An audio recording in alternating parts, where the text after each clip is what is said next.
नमस्ते। नमस्कार। मेरा नाम संजीव मिडा है और साथ ही में मेरे साथी ईशान सचदेवा आज हमारे साथ जुड़े हुए हैं।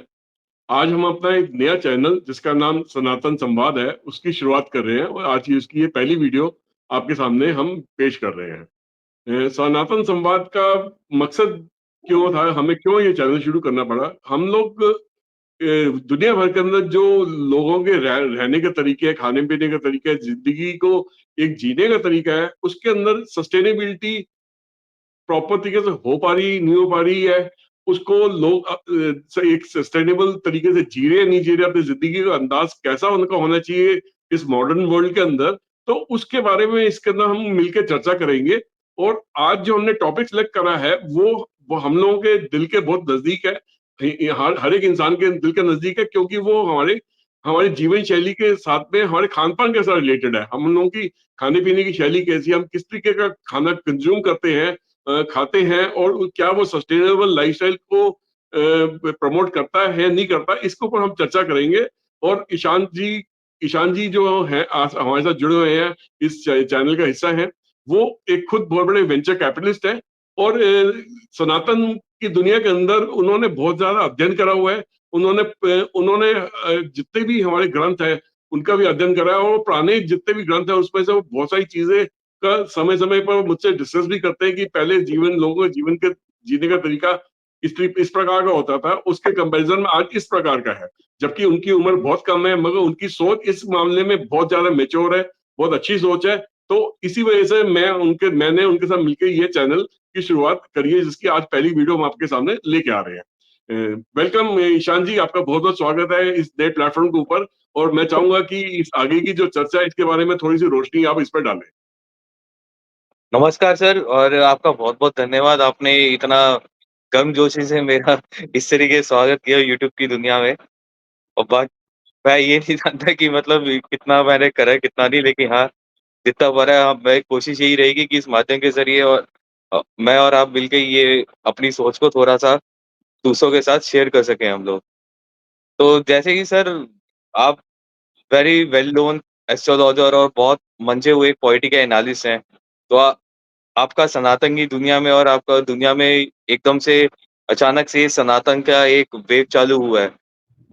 ये अचानक चालू हुआ है या ये हमारा हिस्सा हमेशा से था? ईशान, मैं मेरा मेरा इस बारे में सोचना ऐसा है कि देखिए, सनातन धर्म की वजह से ही इस दुनिया की उत्पन्न हुई है। सनातन हुँ, सस्टेनेबल अगर लाइफस्टाइल की नई शुरुआत नहीं हुई होती, शायद ये दुनिया आज एग्जिस्ट नहीं कर रही होती। इतने हजारों साल तक अगर ये दुनिया आगे बढ़ के आई है, तो इसके पीछे कहीं ना कहीं पे सनातन का ही हाथ है। उसी की वजह से हम यहाँ तक पहुंचे हैं। हाँ, बीच में सनातन को बाकी धर्मों ने बहुत हद तक दबाया। हमारी जीवन शैली को उन्होंने ठेस पहुंचाई, हमें बदलने की कोशिश करी, कन्वर्ट करने की कोशिश करी, मगर पूरी तरीके से कभी भी वो हम लोग कन्वर्ट नहीं हो पाए या उस जीवन शैली को कभी अपना नहीं पाए। आज भी सनातन वे ऑफ लाइफ जो है, सस्टेनेबल वे ऑफ लाइफ है, उसके बगैर जिंदगी चल नहीं सकती है। जिन जिन देशों ने, जिन जिन सोसाइटी ने, जिन जिन कल्चर्स के अंदर वो उसको अपनाया हुआ है, वो आज भी जिंदा है और उन आज भी आगे भी बढ़ने की बात करते हैं, और वहां से तरक्की भी वहीं से मैक्सिमम निकल के आती है, एक सस्टेनेबल लाइफस्टाइल जीने की। मटीरियलिस्टिक वर्ल्ड की तरक्की की बात नहीं कर रहा मैं जो तरक्की की बात कर रहा हूँ, उस तरक्की के अंदर एक एक बेसिकली क्या है, मेंटल बैलेंस बना के रख के आगे बढ़ने की बात होती है। खुद भी जियो, दूसरों को भी जीने दो, उसका एक अंदाज होता है, उसका तरीका होता है। और जो भी रिसोर्सेज हमारे पास अवेलेबल हैं, अर्थ हमारे रिसोर्सेज या ये कुदरत जो हमें रिसोर्सेज प्रोवाइड कर रही है, उसको एक सस्टेनेबल तरीके से सब में आपस में मिलजुल के बांट के उतना ही कंज्यूम करना जितनी की जरूरत है, और बाकी कुदरत के पास वापस वहीं पे छोड़ देना, ताकि वो वहां पे बनी रही और आगे बढ़ती रहे।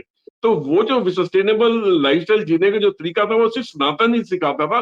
और आज वापस सनातन अपनी जगह वापस धीरे धीरे वापस ले रहा है।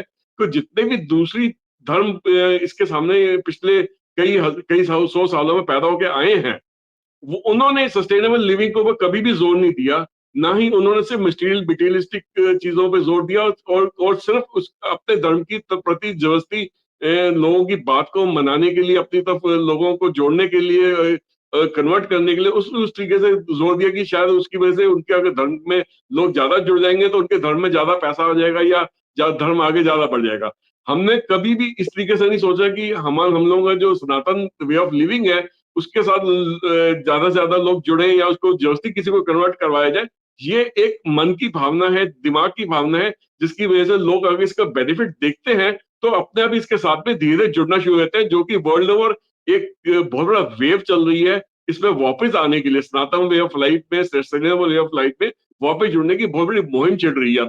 और चारों तरफ हम ये देखते हैं तो हमें ये चीजें इसके बहुत बड़े-बड़े प्रमाण हम लोगों के सामने आते हैं। ये बिल्कुल सही बात आपने कही, जैसे प्रमाण की बात कही आपने कही कि एक जीवन शैली की। इस जीवन शैली के अंदर जैसे कुछ 1-2 सवाल मन में थे मेरे, जैसे कि हम बड़े-बड़े लोग देख रहे हैं कि ये एक बहुत बड़े वेली वेल नोन सेलिब्रिटी हैं, इनफैक्ट एक्टर है बहुत बड़े, आयरन मैन का कैरेक्टर उन्होंने किया था। वो हमारे हिंदू तौर तरीकों को मानते हैं, हिंदू तौर तरीका कह लो या सनातनी तौर तरीका कह लो कि वो उसपे बहुत बिलीव करते हैं। बहुत बड़े-बड़े ऐसे ही और भी रहे हैं, जैसे अ, एमा रॉबर्ट्स ही रही हैं if I am not wrong. उ उन्होंने भी हमारे सनातनियों को अपनाया, तहे दिल से अपनाया है। इसके ये हमने मतलब हमने कन्वर्जन की तरफ फोर्स की, हमने सिर्फ़ एक वे ऑफ लाइफ़ के बारे में ही डिस्क्राइब किया है। और वे ऑफ लाइफ़ बेसिकली जैसे आपने बहुत सही बात कही थी कि नेचर ने हमारे रिसोर्स को दिए हैं। नेचर हम भी उसी नेचर का हिस्सा हैं। नेचर में रिसोर्स भी बहुत लिमिटेड है। या तो हम यही कर सकते हैं, या तो थानोस बने, चुटकी बजाए आधी जनता खारिज कर दें। जैसे कि कुछ देश लगे हुए हैं युद्ध के माध्यम से या किसी माध्यम से, वो चुटकी नहीं, वो युद्ध कर रहे हैं। पर क्या युद्ध ही हर चीज़ का सॉल्यूशन है? मेरे को ये लगता नहीं। कृष्ण जी ने गीता में ज़रूर कहा था कि अ, धर्म की जब तक हानि होगी तब युद्ध की ज़रूरत होगी। लेकिन क्या धर्म की हानि सही में हो रही है? क्या ये युद्ध धर्म के लिए युद्ध हो रहा है या ये रिसोर्स के लिए हो रहा है? ईशांत, आपका बिल्कुल ठीक कहना है कि ये युद्ध धर्म के लिए तो नहीं हो रहा।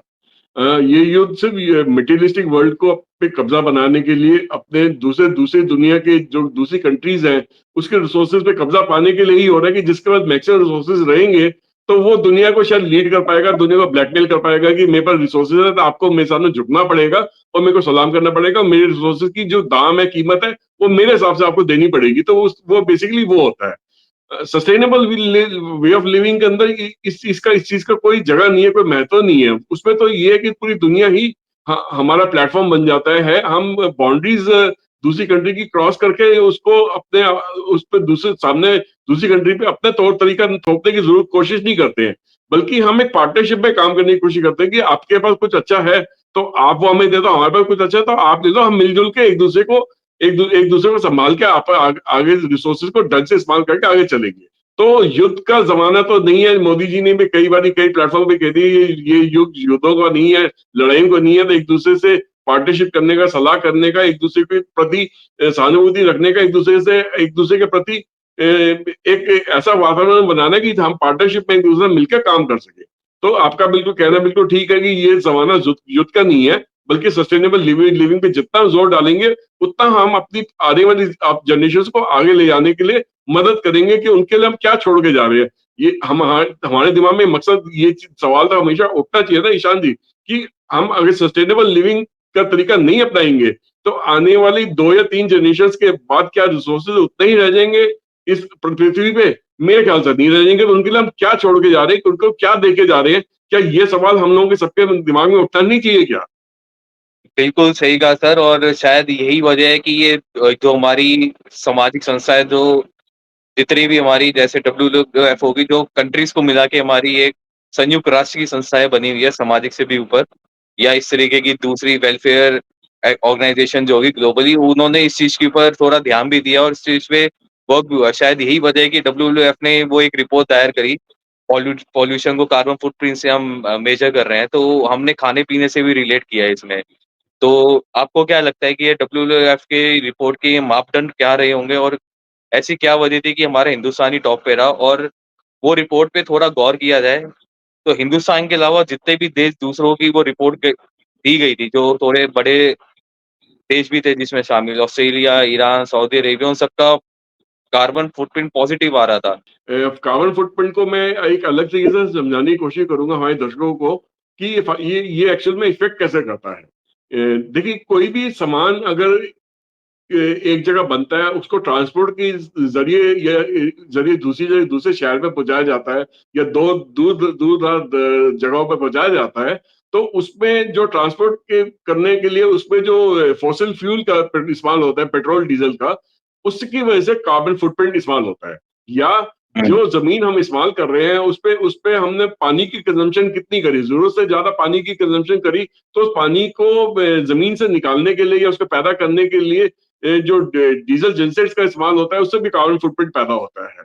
और हुँ, अगर आप बहुत ज्यादा खाद इस्तेमाल करते हैं, तो अपने जमीन की जमीन को उपजाऊ बनाने के लिए या प्लांट्स को ठीक रखने के लिए, कीटनाशक से बचाने के लिए, तो वो जो बेसिकली जो आपके जो जितने भी टाइप के फर्टिलाइजर्स होते हैं, तो उसको फर्टिलाइजर भी केमिकल फर्टिलाइजर्स ज्यादा इस्तेमाल होते हैं, हर्बल फर्टिलाइजर या ऑर्गेनिक फर्टिलाइजर्स कम मात्रा में इस्तेमाल होते हैं। तो वो फर्टिलाइजर्स को बनाने में जो केमिकल इस्तेमाल होता है, उसको पैदा करने में भी प्लांट और मशीनरी का इस्तेमाल होता है, तो उसमें भी कार्बन फुटप्रिंट, उस फैक्ट्रियों में बिजली जो आ रही है वो भी तो कोयले से पैदा होकर आ रही है, तो उस तरीके से देखा जाता है कि कार्बन फुटप्रिंट ज्यादा इस्तेमाल हो रहा है।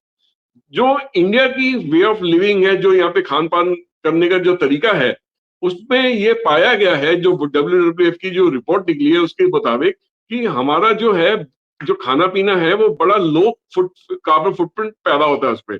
इसका मतलब क्या हुआ? इसका मतलब वो ये हुआ कि क्योंकि हमारा वे ऑफ जो खाने पीने का जो तरीका है, हमारी जो ट्रेडिशनल डाइट है, वो बेसिकली ज्यादातर हमारी प्लांट बेस्ड डाइट है, और कम जो डाइट है वो हमारी नॉनवेज पे या मीट मीट बेस्ड डाइट है।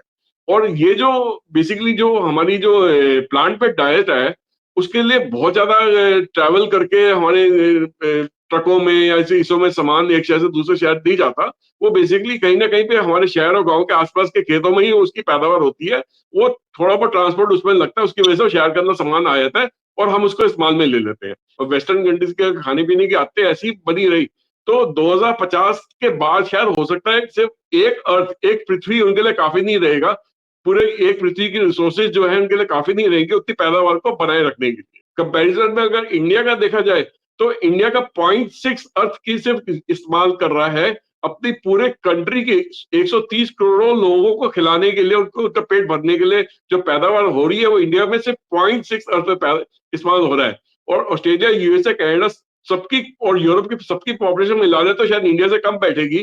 तो उनको कम से 6 से 7 अर्थ चाहिए होंगे अपनी 2050 तक अपनी पैदावार को सिर्फ एक लेवल पे मेंटेन करने के लिए। तो ये जो आपने पॉइंट करा है, ये एक डायरेक्शन एक और की तरफ लेके जा रहा है।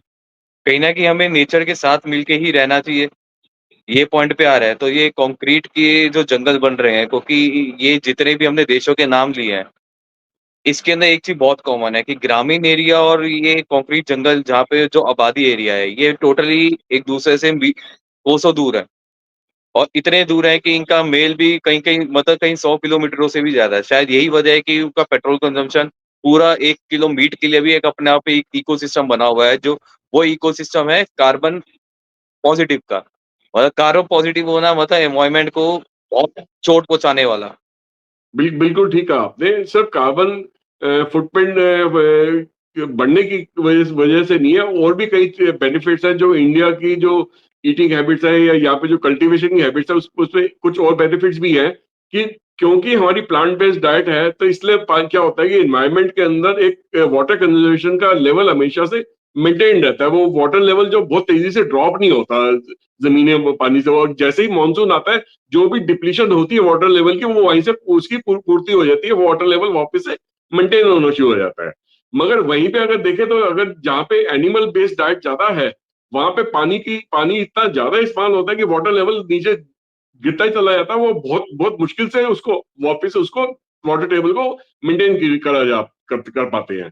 अच्छा, सॉइल हेल्थ का भी फर्क पड़ता है कि जो ऑर्गेनिक वे ऑफ फार्मिंग जो इंडिया में इस्तेमाल हो रही है, जो कि अब बहुत तेजी से बढ़ रही है पहले के मुकाबले, तो उसमें देखा जा रहा है कि जो सॉइल की जो हेल्थ है, वो अब पहले के मुकाबले बहुत ज्यादा अच्छे तरीके से मेंटेन हो रही है, जो क्योंकि हमारे यहाँ पे अब ऑर्गेनिक फर्टिलाइजर्स का बहुत तेजी से इस्तेमाल हो रहा है कि और जो केमिकल बेस्ड फर्टिलाइजर है उसका उसका इस्तेमाल धीरे धीरे कम होता चला जा रहा है। तो अब इसकी वजह से क्या हुआ है कि वाटर कंजम्पशन कम होता है हमारे यहाँ पे, लैंड की फर्टिलिटी बनी रहती है, फूड की वेस्टेज भी कम होती है। फॉर एग्जांपल मैं अगर देता हूँ फूड की वेस्टेज किस तरीके से कम होती है, उसके 2-3 एग्जांपल मैं दे सकता हूँ।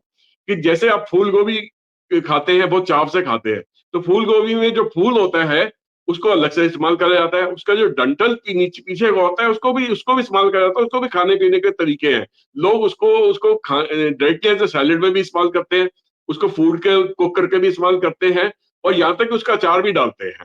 तो हुँ, दूसरे तरीके से अगर मैं किसी फ्रूट का एग्जांपल दूं तो जैसे वाटरमेलन है। वाटरमेलन के अंदर जो बेसिकली जो फ्रूट का हिस्सा होता है, जो पिंक और रेडिश कलर का अंदर का होता है, वो जो जिसमें स्वीटनेस ज्यादा होती है, उसका वाटर कंटेंट भी काफी होता है, तो वो एक फ्रूट की तरह इस्तेमाल खाया जाता है। उसके अंदर जो बीज निकलते हैं, वो बीज का जो पाउडर है, उसके उसके कई सारे मेडिसिनल बेनिफिट्स है, उसको मेडिसिनल बेनिफिट्स के हिसाब से भी इस्तेमाल करा जाता है। प्लस वो सीड जो है उसको फिर से वाटरमेलन की पैदावार के लिए भी इस्तेमाल में लेते हैं। जो व्हाइट कलर का अंदर का जो मशी एरिया बच जाता है, जो कि हम जो मीठा नहीं रहता, फीका सा रहता है, प्लस जो उसका जो आउटर स्किन रहता है वाटरमेलन का, कई कई एरियाज के अंदर, इंडिया के अंदर, जैसे मध्य प्रदेश में, राजस्थान में, गुजरात में, जहाँ पे कई कई एरियाज में जो थोड़ी सी पानी की तंगी है, कि जमीन के अंदर पानी कम है वहां पे, तो वहां पे इसको इसको भी सब्जी की तरह बना के खाया जाता है, कोई भी पोर्शन उसका फेंका नहीं जाता। तो बिल्कुल सही कह रहे हो। अगर उसमें से कुछ पोर्शन बच भी जाता है, तो वो अपने जानवरों को खाने के लिए दे देता है, तो वो वहां पे इस्तेमाल में आ जाता है। तो ये एक परफेक्ट एग्जांपल है कि फूड बिल्कुल भी वेस्ट नहीं होता है। और दूसरा, सनातन वे ऑफ लिविंग के अंदर क्या है, सस्टेनेबिलिटी के अंदर हमें शुरू से सिखाया गया है कि जो भी खाना आपने अपनी थाल में डाला है या अपनी प्लेट में डाला है, उसको पूरा ही खाना है, उसको वेस्ट नहीं करना। अब मैं एग्जांपल आपको इसका इंग्लिश देता हूँ कि देखिए, सबसे ज्यादा वो जितने भी मीट बेस्ड डाइट वाली कंट्रीज हैं, जो कि वेस्टर्न कंट्रीज का नाम हम लेते हैं, या फिर अगर अगर आप मिडिल ईस्ट पे भी देखिए, जो कि जितनी सारी कंट्रीज हैं, वहां पे बहुत सारा फूड इसलिए वेस्ट करा जाता है कि वहां पे सिर्फ दिखावे का होता है कि हम इस फूड को अफोर्ड कर सकते हैं, तो फूड को अफोर्ड कर सकते हैं और फेंक भी सकते हैं। वहां पे कई रेस्टोरेंट्स में मैंने खुद विजिट करा हुआ है, उस एरिया के अंदर में, मैंने यूएई सऊदी में के अंदर, की पूरी थाल आई है, उसमें 2-3 लोग मिलकर बैठ के खा रहे हैं, और शायद वो 25% थाल भी उस दोनों ने खाई नहीं है, बाकी 75% थाल को एज इट इज कूड़े में फेंक दिया जाता है। तो ये मनी पावर का भी मिसयूज है, और ये रिसोर्सेज का भी मिसयूज है, कि आपके सामने अगर खाना, जो जिसको हम ईश्वर की उपाधि देते हैं, कि आज हम हमारी थाली के अंदर, हाँ, आपने खाना दिया, इसके लिए आपके बहुत बहुत धन्यवाद। उसी खाने को वर्ल्ड ओवर इतनी ह्यूज क्वांटिटी में वेस्ट किया जाता है कि इसकी कोई कोई आपकी इमेजिनेशन भी वहां तक नहीं पहुंच सकती, इतना खाना वेस्ट किया जाता है। ये बिल्कुल हाँ सही जी। पॉइंट आपने बताया, शायद यही वजह है कि हमारे यहाँ हम अन्नपूर्णा देवी से संबोधित करते हैं हमारे खाने को। सनातन की हमारी सबसे बड़ी ये भी एक बहुत बड़ी एक धरोहर है कि हम नेचर ने हमें जो भी दिया है हम उसको एक पूजनीय तरीके से रखते हैं। लेकिन इसके ऊपर विडंबना ये है कि इसको गलत तरीके से परसीव किया गया और इसकी आरती उतारना और वो सब करना, तो ये हमारे एक तरीके से हमारी रिस्पेक्ट शो करना है। लेकिन हम उसको वो रिस्पेक्ट अपनी प्रैक्टिस में शो नहीं करते। हम उसको एक आज की डेट में उसको एक शो ऑफ के तौर पे करने लग गए हैं। ध्यान दिया हो तो एक ट्रेडिशन होता था हमारे देश में कि गाय की और कुत्ते की रोटी इस तरीके से निकाल के रखनी है। कई-कई परिवारों में अभी भी ये कल्चर है कि एक रोटी कुत्ते की निकाल के रखते हैं या एक रोटी गाय की निकाल के रखते हैं। कोई-कोई एक रोटी कौवे की निकाल के रखते हैं। और श्राद्धों में जैसे कहा जाता है कि तीनों की ही निकालते हैं फैमिलियाँ अपने पितरों को खुश करने के लिए। तो एक तरीके से पितरों के ज़रिए जो बेसिकली उसको अगर हम एक एक तरीके से समझने की कोशिश करें, तो नेचर ने जो हमें दिया हम उसको एक तरीके से वापस देने की अपनी कोशिश करते हैं। और शायद यही हमारा तरीका था कि हम जो भी नेचर से ले रहे हैं, एक साइक्लिकल वे में हम नेचर को अपने साथ रखते हैं, उसको वो वापस देते हैं किसी न किसी वे में। ये तो शुक्र है कि डब्ल्यूएफ और जैसी ऑर्गनाइज़ेशन का जो हमारी फूड हैबिट्स की तरफ उन्होंने ध्यान वापस लेके आए। जैसे आपने कहा कि ऑर्गेनिक फर्टिलाइज़र्स यूज़ हो रहे हैं, लेकिन अभी भी हमारे देश में भी बहुत सारे एरिया हैं जहाँ पे अभी भी खेती जो हो रही है वो केमिकल बेस्ड हो रही है और दूसरी चीज़ें ये भी हो रही है कई-कई जगहों पे तो खासकर नॉर्थ इंडिया में खेतों की प्रॉपर्टी पे इंफ्रास्ट्रक्चर के नाम पे बड़े-बड़े कंक्रीट के जंगल खड़े किए जा रहे हैं, ऊँची-ऊँची बिल्डिंगें खड़ी की जा रही है और वहाँ पे देखा है रिहाइश अब अभी भी आप देखो नोएडा की या गुरुग्राम जैसे रहो, कई सारे एरिया अभी भी ऐसे जहाँ की रिहाइश अभी पहुँची ही नहीं है, लेकिन प्रॉपर्टियाँ पे प्रॉपर्टियाँ बन रही है और वहीं पे एग्रीकल्चर लैंड की कमौतर हो रही है। शायद यही वजह है कि हमारे नॉर्थ इंडिया में एकदम से पॉल्यूशन भी इतना स्तर बढ़ गया है। जैसे ही कोई कंट्री तरक्की की ओर बढ़ती है तो कई कई सारी चीजें ऐसे देखी गई है कि जो उस तरक्की के साथ साथ गलत भी होती नजर आती है। तो जहां पे भी बिजनेस को आगे बढ़ाने का जब लालच आगे बढ़ता है कि इंसान जब सोचता है कि सब कुछ मैं अकेले ही खा लूंगा या हम कुछ एक पर्टिकुलर कंसोर्टियम ही मिलके खा लेगा, सारा प्रॉफिट ले लेगा, तो वहीं पे गड़बड़ी होती है कि देखा देखी कि एक आदमी की रेजिडेंशियल बिल्डिंग मिल मिल गई है, तो उसके सामने 10 रेजिडेंशियल बिल्डिंग दूसरे बिल्डर भी बना देते हैं कि उसकी बिक गई तो हमारी भी बिक जाएगी। तो वो फिर हो नहीं पाता है उस तरीके से कभी भी इकोनॉमी नहीं चलती। इकोनॉमी आप देखते हैं कि हमेशा कुछ परसेंटेज ग्रोथ हर साल देती है, मगर उस परसेंटेज ग्रोथ के साथ या इन्फ्लेशन को मद्देनजर बिना बिना में इन्फ्लेशन को मद्देनजर रखे हुए आप अंधाधुंध किसी भी चीज को पहले से ही एडवांस में बना के रख लोगे, तो वो उतनी उसकी लाइफ भी तो उतनी कम हो जाती है ना कि उतनी उतनी देरी से वो चीज बिकेगी, क्योंकि उसकी डिमांड उतनी तेजी से बढ़ नहीं पाती मार्केट में कभी भी। तो जितनी देरी से वो बिकेगी उतनी उसकी लाइफ भी कम हो जाएगी। सपोज कीजिए किसी एक बिल्डिंग की लाइफ 50 साल की है, मगर अगर 5 साल तक वो नहीं बिकी और तो जिसने भी उसके 5 साल के बाद की थी तो उस बिल्डिंग की एक्चुअल लाइफ से 45 साल की रहेगी। मगर एक चीज और देखिए, साथ साथ एक चीज और भी देखिए, जैसे मैं सुबह सैर की तरफ सैर में जाता हूँ, सैर करने जाता हूँ मैं पार्क में, मेरे घर के नजदीक में काफी बड़ा पार्क है। तो मैं वहां पे कई सारे लोगों को देखता हूँ कि वो योगा कर रहे होते हैं, कई सारे लोगों को देखता हूँ कि वो अपनी अलग तरीके से प्रार्थना भी कर रहे होते हैं ग्रुप में बैठे हुए। कई सारों को देखता हूँ कि वो पक्षियों को दाना डाल रहे होते हैं। वहां पे पार्क में बंदर भी आती हैं। कुछ कई लोग नजदीक में मंदिर में जाके गाय को भी रोटी खिला रहे होते हैं। वहां पे जैसे कि चींटी और मकोड़ों को, उन चींटियों को बुरा भी लोग डाल रहे होते हैं। तो क्या इस ये चीज किस तरह सिखाई इन लोगों को? ये चीज एक वे ऑफ लाइफ लोगों की फैमिली के अंदर थी, पहले से थी, तभी तो वो लोग इन चीजों को सीख के नेक्स्ट जनरेशन में ये चीज सामने आई, वो लोग वो उस चीज को फिर से रिपीट कर रहे हैं। ऐसा नहीं है कि पूरी तरीके से हालात बिगड़ गए हैं। हाँ, शहरीकरण की वजह से बहुत सारी चीजें वेस्टर्नाइज हो गई हैं, मगर आज भी बहुत बड़ी होप है शहरों के अंदर की, नहीं ऐसा नहीं है कि सनातन वे ऑफ लिविंग को लोग भूल गए हैं। अगर वो थोड़ा सा भी एफर्ट लगाए, थोड़ा सा भी ध्यान इस तरफ देंगे, तो आसपास वो पाएंगे कि अनगिनत लोग ऐसे हैं जो आज भी उन चीजों को फॉलो कर रहे हैं, और अगर आप भी उन उस तरफ उस जीवन शैली को अगर अपनाएंगे, तो उसमें आपका भी फायदा है, सोसाइटी का फायदा है और देश का भी फायदा है। बिल्कुल सही कहा सर आपने। अगर हम हिंदुस्तानियों के तौर पे कहते हैं, ऐसे ही कुछ देश और हैं, जैसे जापान का एक आइलैंड है, ओसाका आइलैंड है या कोई और है, उसका नाम मैं इस समय ध्यान नहीं कर पा रहा हूँ। वहाँ की एवरेज जो उम्र है एक प्रति व्यक्ति की, वो 100 साल से ऊपर की है। एवरेज उम्र वहाँ पे 108 साल है प्रति व्यक्ति की। और वहाँ पे देखा है तो वहाँ पे भी फूड हैबिट्स पे बहुत ज़्यादा ध्यान दिया गया है कि 80% खाना और किस तरीके का खाना खाना, उस पर्टिकुलर एरिया के अंदर भी इस तरीके की हैबिट्स पे ही ज़्यादा ध्यान दिया गया है। और शायद यही वजह है कि हम हिंदुस्तान में ये चीज़ आम थी। अब हम सिर्फ़ खाने-पीने में क्या किन चीज़ों से खा रहे हैं, ये भी बहुत चीज़ें मैटर करती हैं। हमारा ट्रेडिशनली हो सकता है कई इलाकों में इसको इकोनॉमिकली थोड़ा छोटा दिखा के, कमतर दिखा के थोड़ा दूर करने की कोशिश की गई, लेकिन ये चीज़ कभी खत्म नहीं हो पाई कि जैसे पत्तों के दोने पे हम खाना सर्व करते थे या केले के पत्ते पे हम लोग करते थे। अगर ये पत्तों पे ध्यान दिया जाता है, ये पर्टिकुलर टाइप के पत्ते होते हैं। केले के पत्ते ही क्यों होते थे? क्योंकि केला एक बार ही उपजाऊ होता था, एक पेड़ से कटता था, दोबारा नहीं होता था। तो वो एरिया को दोबारा कल्टीवेट करने के लिए दूसरे केले को आने के पूरा केले का एक नया पेड़ होना वहाँ पे ज़रूरी होता था। तो ये जड़ से एक तरीके से काटा जाता था और इसके पत्तों को रीयूज़ किया जाता था और ये हमारे यूटेंसिल्स के तौर पे, और ऐसे ही दूसरे पत्तों को यूज़ करके उनको डोनों के तौर पे किया जाता था। और यही वजह थी कि शायद उस समय हमारा इतना पॉल्यूशन नहीं होता था, उनको जलाया जाता था या कुछ किया जाता था। ईशान, मैं आपसे एक सवाल पूछना चाहता हूँ कि देखिए, आप एक नौजवान हैं, मगर आप ये देखते हैं कि लाखों करोड़ों के हिसाब से स्टील के चम्मच और छुरी और कांटे की प्रोडक्शन होती है और उसके अंदर काफी कार्बन फुटप्रिंट प्रोड्यूस होता है। मगर हमारी जो हुँ। पुरातन जीवन शैली थी, वहां पे कभी इन चीजों का इस्तेमाल नहीं होता था, हाथ से खाया खाना हमेशा खाया जाता था। तो क्या फर्क रहा है आज की मॉडर्न जीवन शैली में, जहाँ पे कांटे चूरी और चम्मच से खाया जाता है, और जो पुरानी जीवन शैली थी उसमें हाथ से खाया जाता था? बेनिफिट किसमें है और कोई कौन सी चीज ज्यादा सस्टेनेबल सस्टेनेबल तो ज़रूर हाथ पे खाने से ही है। हालाँकि इसपे तोहमतें लगी है कि ये हाइजीनिक नहीं है, ये नहीं है, लेकिन ये चीज़ भूल जाते हैं कि हम कितने अच्छे से हाथ साफ करके खाते थे। हम अपने हाथों की और अपने शरीर की उतनी ही केयर करते थे।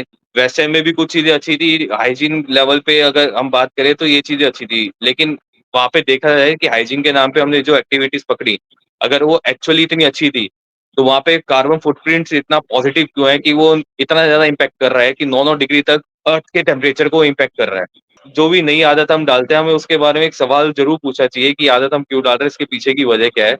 और जो अगला बंदा कह रहा है, हल्की सी एक रिसर्च हम कर लें कि जो बंदा कह रहा है कि वो वैलिडेट कर लें। आजकल तो अब टेक्नोलॉजी के ज़माने में अब तो नई इन्फॉर्मेशन टेक्नोलॉजी पे ब्लॉकचेन बेस हो रहा है। ब्लॉकचेन का तो कोर मंत्र ही यही है कि वैलिडेटेड इन्फॉर्मेशन ही आएगी। तो जब टेक्नोलॉजी में हम वैलिडेटेड इन्फॉर्मेशन ला रहे हैं, तो अपने जीवन में हम वैलिडेटेड इन्फॉर्मेशन क्यों नहीं ला रहे? बिल्कुल ठीक बात है ईशांत। और मैं आपसे पूरी तरह एग्री करता हूँ कि एक सस्टेनेबल लिविंग जीने के लिए तौर तरीका हम लोग को अपने तरीके से कुछ ना कुछ उसमें रिसर्च करनी चाहिए, उसको ढूंढना चाहिए कि क्या बेस्ट तरीका है जिंदगी जीने का, जिसमें हम आने वाले जनरेशन के लिए उनके लिए एक बेटर प्लेटफॉर्म छोड़ के जाए इस अर्थ पे, कि ताकि वो भी अपनी जिंदगी यहाँ पे सही तरीके से बिता पाए। लालच के चक्कर में हम रिसोर्सेज खत्म तो कर देंगे, हम दिखावे के चक्कर में बहुत सारे रिसोर्सेज को वो खरीदने की हैसियत भी रखेंगे, मगर क्या वो एक्चुअल में इतना कार्बन फुटप्रिंट पैदा करेगा कि इस अर्थ के अंदर रहना आसान नहीं है। हाइड्रेट यहाँ की हवा पानी जमीन पूरी तरह पोल्यूटेड हो जाएगी और जीना यहाँ पे मुश्किल दुश्वार हो जाएगा, मुश्किल हो जाएगा। तो नेक्स्ट जनरेशन के लिए भी कुछ सोचे, सस्टेनेबल लिविंग को अपनाएं। इसी के साथ में हम ये प्रोग्राम को यही समाप्त करेंगे, मगर समाप्त करने से पहले मैं आप सबसे रिक्वेस्ट करूंगा कि, क्योंकि ये आज हमारी एक पहली वीडियो जो आपके आपके सामने हमने पेश करी है, हम समय समय पर आपको और अलग अलग विषयों पे वीडियो बना के आपके सामने लाते रहेंगे। और हम आपसे भी रिक्वेस्ट करेंगे किन किन विषयों पे आप चाहेंगे कि हम वीडियो बनाएं और किन किन विषयों में डिस्कशन करें, उसके बारे में आप भी हमें गाइड, आप भी हमसे अपने अपने राय शेयर करें। और सबसे पहले तो इस वीडियो को अगर आपको पसंद आती है तो इसको लाइक करें, सब्सक्राइब करें और बेल आइकन दबाना बिल्कुल मत भूलिएगा, क्योंकि जब भी कोई कोई भी नई वीडियो हमारी अपलोड होगी तो उसका नोटिफिकेशन आपको ऑटोमेटिकली वहां से मिल जाएगा।